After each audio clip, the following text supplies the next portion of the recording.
Matahari mulai condong ke barat. Asep tergagap seperti baru tersadar dari mimpi buruk. Sesaat kemudian, dia duduk menghilangkan rasa pening karena bangun tiba-tiba dari tidurnya. Rantang tempat nasi dan lauk pauknya juga belum dikemasi setelah istirahat untuk makan siang tadi. Walau sesaat lagi matahari terbenam, tapi pekerjaan Asep belum selesai dan tidak mungkin ditunda esok hari karena truk pengangkut sawit bekerja dengan ketepatan waktu yang tidak bisa ditawar-tawar lagi. Lagi pula, pengangkutan dilakukan per kelompok tani sesuai jadwal yang telah ditentukan oleh pabrik. Maka mau tidak mau, Asep harus menyelesaikan pekerjaannya, memetik dan membawa hasil panennya ke tepi perkebunan. Sebagai petani kelapa sawit yang telah berpengalaman, Asep cukup cekatan memetik buah sawit dari satu pohon ke pohon lainnya. Setiap petani rata-rata memiliki sekitar 200 batang pohon sawit di atas tanah seluas 2 hektar. Dalam satu tandan kelapa sawit, bobotnya sekitar 20-30 kg. Kadang-kadang petani dibuat repot bila mendapatkan buah yang terlalu besar atau terjepit di antara pelepah serta buah lain. Menjelang maghrib, Asep baru menyelesaikan pekerjaannya. Semua hasil panen hari itu telah dikumpulkan di tempat yang telah disediakan. Setiap tandan dinomori dengan menggunakan arang, mulai dari nomor 1 hingga seterusnya. Asep kembali masuk ke kebun untuk mengambil rantang nasi dan dodos, alat untuk memotong tandan buah. Belum sempat dia beranjak dari tempat menaruh dodos, tiba-tiba terdengar suara gemuruh layaknya seperti gempa. Suara tersebut semakin lama semakin dekat. Asep terpaku bagai patung, demi melihat kawanan babi hutan berlari ke arahnya. Rokok yang baru saja disulut tak terasa jatuh. Dodos di tangan digenggam lebih erat, meski dia sadar sebetulnya tidak mungkin melawan gerombolan babi itu bila memang satwa tersebut berniat akan menyerang dirinya. Di antara sisa-sisa keberaniannya, Asep masih sempat berpikir mengenai karakter babi hutan yang sering dia temui meski tidak sebanyak itu. Satwa tersebut akan menjadi beringas bila terluka, terkena jeratan, atau pada saat menyusui.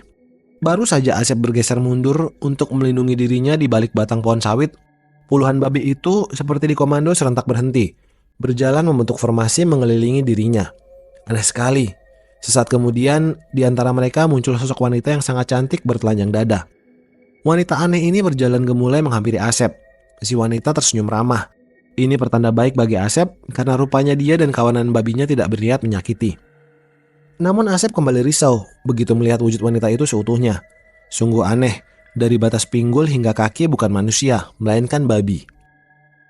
"Jangan takut, aku datang hanya ingin menyampaikan rasa terima kasih," ucap wanita itu santun. "Terima kasih atas apa?" tanya Asep gugup. "Bagus kalau kamu tidak pernah mengingat-ingat kebaikan yang pernah kamu lakukan." Asep mencoba mengingat-ingat kebaikan apa yang pernah dia lakukan terhadap satwa tersebut. Namun dia tetap tak bisa mengingatnya. "Masih ingat, 3 tahun lalu ketika terjadi hujan angin yang sangat dahsyat," kata wanita itu mengingatkan. Wajah Asep cerah seketika. Matanya berbinar begitu ingat kejadian 3 tahun lalu. Suatu pagi saat dia tengah membersihkan piringan tanaman sawitnya, dia menemukan seekor anak babi terjepit pohon yang tumbang setelah hujan angin semalam yang begitu deras. Setelah membebaskan dari himpitan batang pohon, Asep membalut kaki anak babi itu karena mengalami patah tulang. Semua dilakukan dengan penuh tulus dan kasih. "Anak babi itu adalah aku," kata wanita itu seraya maju mendekat dan Asep melihat dia berjalan agak pincang. "Kamu tentu heran kenapa aku berwujud seperti ini. Aku dan teman-temanku ini sudah hidup di alam gaib. Kami mati dibantai oleh orang-orang yang hanya memperturutkan hawa nafsunya. Mereka mengklaim bahwa kami adalah hama yang harus dibasmi. Tapi terfikirkah oleh mereka bahwa semua ini sesungguhnya merekalah yang memulai dengan membabat jutaan hektar hutan untuk membuka perkebunan ini?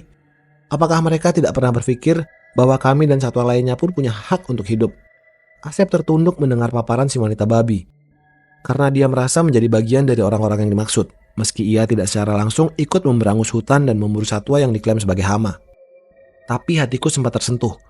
Di antara manusia yang cenderung bersikap angkara murka, ternyata masih ada juga yang memiliki rasa kasihan terhadap satwa seperti kami. Asep tersipu merasa disanjung. Dia mengangkat muka perlahan. "Sebenarnya aku sudah lama ingin menemuimu untuk mengucapkan terima kasih. Tapi orang tuaku selalu mencegah. Mereka meminta agar aku menunggu tepat saat purnama jatuh di tengah garis edarnya." Asep melihat ke atas. Dari sela-sela pelepah daun kelapa sawit, dia melihat bulan purnama seakan-akan hanya sehasta dari puncak pelepah sawit. "Malam ini tabir yang membatasi antara dua alam tersingkap, sehingga aku dapat menemuimu dengan leluasa.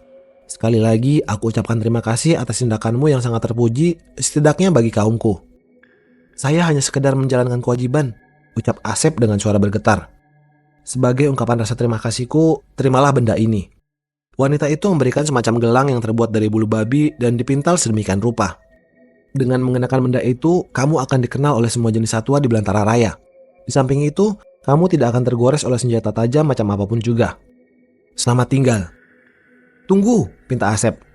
Namun Asep kembali terpaku, sebab wanita dan puluhan babi itu lenyap dalam sekejap.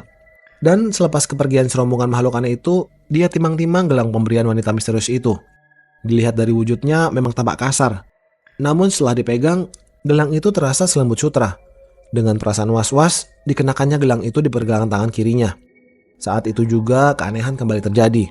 Asep terlempar dari dimensi waktu dan ruang kefanaan. Suasana di sekelilingnya mendadak tenang. Matahari tampak merangkak di ufuk timur. Aneh, berarti Asep dan wanita itu telah berbincang-bincang selama semalam suntuk. Masih dalam kondisi antara sadar dan tidak sadar, Asep melangkah keluar meninggalkan kebunnya. Samar-samar terdengar deru truk-truk pengangkut para buruh harian lepas yang akan bekerja di perkebunan inti. Ketika Asep telah mencapai jalanan blok perkebunan, dari jauh dia melihat beberapa buah dump truck tengah memuat buah-buah sawit dari penampungan milik petani masing-masing. Asep mulai yakin bahwa semalaman dia berada di kebunnya bersama wanita misterius itu. Lama Asep duduk di atas jok sepeda motornya, memandangi deretan batang-batang pohon sawit yang berbaris rapi searah empat mata angin. Selanjutnya dia pulang sambil memendam rasa heran. Di sepanjang perjalanan, Asep bingung harus bilang apa pada istrinya karena semalaman tidak pulang. Meski hal tersebut tidak pernah dia lakukan, namun bisa saja istrinya menuduh Asep main judi seperti kebanyakan petani lainnya, atau bahkan dituduh main perempuan. Apakah istrinya percaya begitu saja bila Asep menceritakan apa yang telah dialami sesungguhnya? Mengingat Lilis, tipe wanita yang sangat taat beribadah. Sementara mencari alasan yang tepat, Asep singgah di warung kopi dekat balai desa. Entah kebetulan atau bagaimana, baru saja dia duduk, dari dapur terdengar Tri, adik kandung sang pemilik warung kopi, berteriak ketakutan. Orang-orang yang ada di dalam warung itu pun berhamburan ke dapur untuk melihat apa yang terjadi. "Ada apa, Tri? Ada apa?" tanya Kandar dengan panik. "Ular, Mas, itu di dekat tempayan," tunjuk Tri dengan gemetar. "Masya Allah, itu King Cobra," seru Sismanto pengunjung warung. "Awas jangan mendekat, dia sangat berbahaya," ingat Kandar. Dia segera menyambung, cari bambu. Orang-orang sibuk mencari apa saja yang dapat dipakai untuk memukul. Tapi setelah masing-masing menggenggam bentungan, tak seorang pun berani mendekati ular sebesar lengan orang dewasa itu. Termasuk Kandar sendiri yang memegang parang panjang. Mujahid yang baru saja masuk dan membawa bambu cukup panjang mencoba menyodok. Celakanya ular itu bukannya menyingkir, malahan mengangkat kepala lebih tinggi sambil menyemburkan bisa berwarna putih ke kuning-kuningan. Hal ini membuat nyali mereka surut seketika. "Hati-hati, dia bisa melompat sejauh 2 meter lebih," kata Sismanto, dan tanpa dikomando orang-orang itu mundur setapak demi setapak. Entah mengapa Asep yang sejak tadi hanya ikut melihat dari belakang, seperti ada dorongan magic. Melangkah maju dan dengan berani menghampiri ular itu. "Sep, jangan gila kamu," seru Maman gusar. "Itu tuh ular mematikan," katanya lagi. Pada jarak sekitar 2 meter, Asep berhenti, menatap mata ular yang masih dalam posisi mengangkat kepala. Beberapa saat kemudian, dia mengulurkan tangan kirinya. Anehnya, bukan menunjukkan ekspresi yang garang, malahan saat itu juga ular tersebut merunduk takzim. Asep menangkapnya dengan penuh kasih. Selanjutnya membawanya ke padang ilalang dekat lapangan bola. "Kenapa tidak dibunuh, Sep?" tanya Sismanto penasaran. "Tugasku hanya menghindari agar dia tidak terbunuh atau menggigit kalian," kata Asep sambil tersenyum. "Kalau dia muncul lagi gimana, Sep?" "Dia juga seperti kita, tidak ingin diganggu dan tidak mau mengganggu. Kitalah sebenarnya yang sering mengganggu." Mereka diam tak bergeming. Apapun kata Asep pagi itu telah menunjukkan sesuatu yang luar biasa. Bagi Asep sendiri, dia baru yakin sepenuhnya tentang apa yang dikatakan wanita misterius itu. Asep pulang mengajak Maman yang sejak tadi diam termangu melihat keberanian rekan seangkatan dan kebetulan masih satu kampung itu. Setahu Maman, selama ini Asep bukan lelaki pemberani seperti yang dilihat barusan. Jangankan ular King Cobra sebesar lengan orang dewasa dan panjangnya sekitar 4 meteran itu. Dengan ular lare angon sebesar lidi pun dia amat takut. Maman yakin tentu ada sesuatu yang terjadi terhadap diri rekannya itu. "Nanti kuceritakan di rumah," jawab Asep ketika Maman menanyakan hal itu. Ketika masuk halaman rumah, Asep agak heran melihat istrinya yang tengah menyapu teras tampak biasa-biasa saja.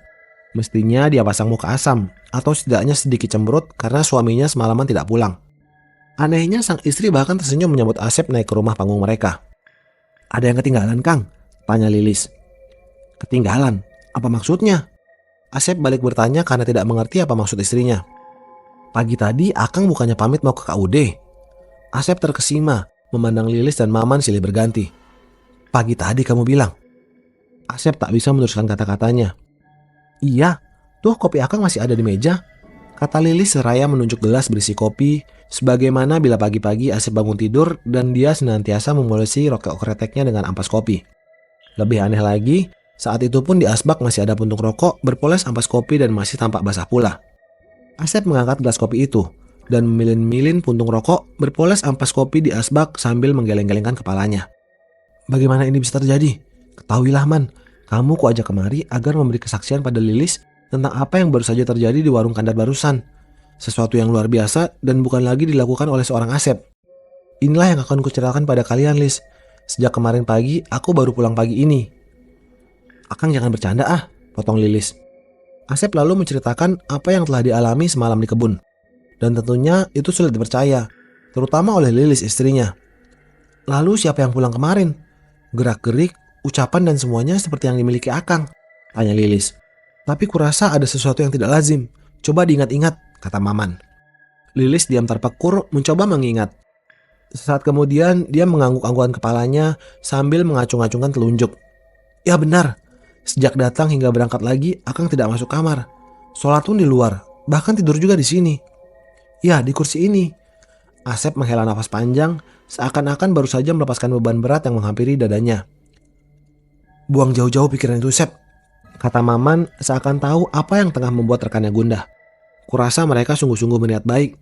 Nyatanya istrimu tidak disentuh sedikit pun. Itu kan yang kamu cemaskan? Ya, memang itu yang tengah kupikirkan. Jujur saja Kang, sebenarnya malam tadi aku punya hasrat menggebu. Tapi dia selalu menghindar, bahkan sempat marah karena alasannya capek. Sudahlah Sep, sekarang jangan dipersoalkan masalah itu. Aku yakin malam tadi mereka hanya mengelabui Lilis agar tidak terlalu mencemaskanmu. Selanjutnya, bagaimana kamu harus memanfaatkan kodam benda itu untuk kemaslahatan dan bukan sebaliknya. Asep mengangguk-angguk sambil mengusap-ngusap gelang pemberian wanita misterius itu yang tidak terlihat oleh Maman maupun Lilis dan orang-orang di warung Kandar tadi. Sejak kejadian di warung Kandar pagi itu, Asep yang dulu dikenal lemah kini mulai disegani. Apalagi setelah dia berhasil melerai pertikaian antara dua kelompok dari etnis yang berbeda di tengah sabatan perang serta hujaman tombak. Namanya pun kian dikenal hingga luar desa. Namun Asep tetap bersahaja seperti sedia kala, karena dia sadar bahwa bagaimanapun juga segala bentuk kekuatan itu adalah milik sang Holik.